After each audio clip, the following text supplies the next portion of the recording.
My name is Liz, and I will be your host for Spark Possibility. The red thread has so many meanings and so many legends and interpretations. But the biggest one, the through line through all of them, is connection. I'm going to share a bit of my story. I acquired a head injury just over 6 years ago, and I did not heal the way that it was expected for me to heal from that head injury. So it took me much longer to recover, and I actually was diagnosed with post-concussion syndrome. And I became very depressed after a few months of still being confused and still being dizzy and still having headaches. And not being able, I felt unable to control my emotions. And in going through different steps, discovering different therapies, going through cognitive behavior therapy and different things like that, testing medications, I discovered art.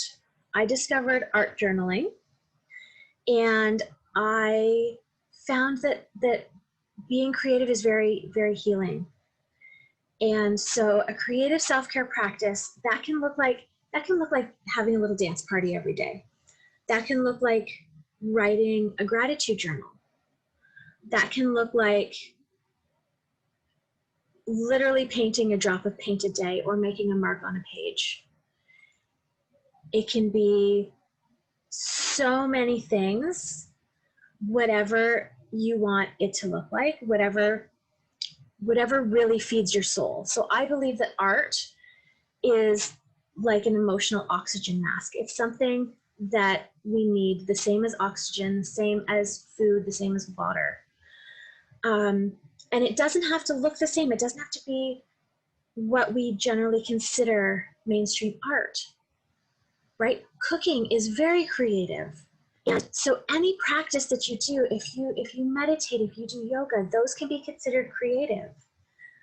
If you like to cook, if you have like a doodling practice, there are so many different things. So that's what I mean by creative self-care practice. What is something that you do creatively that makes you feel good and helps to give you energy in the day?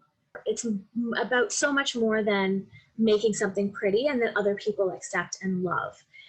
It's about the process. It's about, how did I feel when I created that? How did you feel when you created that? And even a simple little flower doodle on the side of a page. Doing that can be so freeing versus holding back from that. I go up and down. It's like a roller coaster ride for me, where I will practice every day. I will do my art journaling, and then all of a sudden something gets in the way and I let it go. And then I feel badly. It's the same as, or it's very similar to exercising or eating healthy. Eating healthy is the most recent one I've gone through as well, where I was doing really well. I was caffeine free and sugar free and all that good stuff. And then I started letting myself have a coffee a day. And then I stopped walking because I wasn't feeling as good because I was having like that extra sugar. It's not about the coffee so much as the sugar that goes in the coffee. And then one thing leads to another and you snowball, and all of a sudden now I'm like totally off of the wagon, right? And I feel like a lot of us do that with our creativity too, where it's an all or nothing thing. And so I'm inviting you to really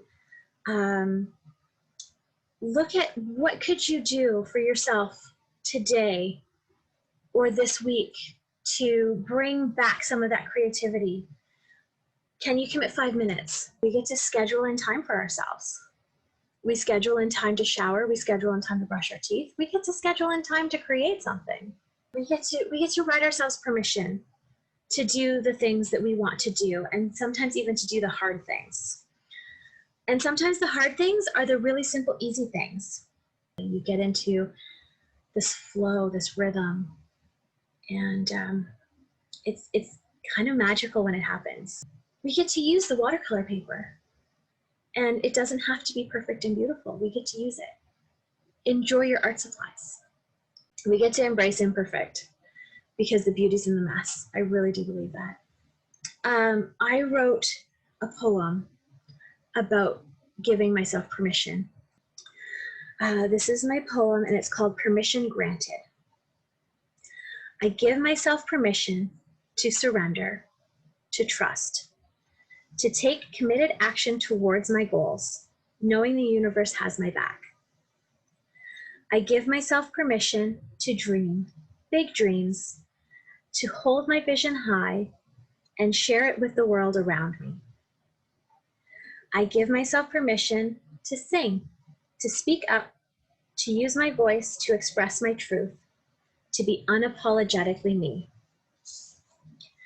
I give myself permission to dance freely, to move my body with grace and gratitude, to take up space. Excuse me. I give myself permission to love unconditionally myself and my beloveds, to gift from the overflow of self-care.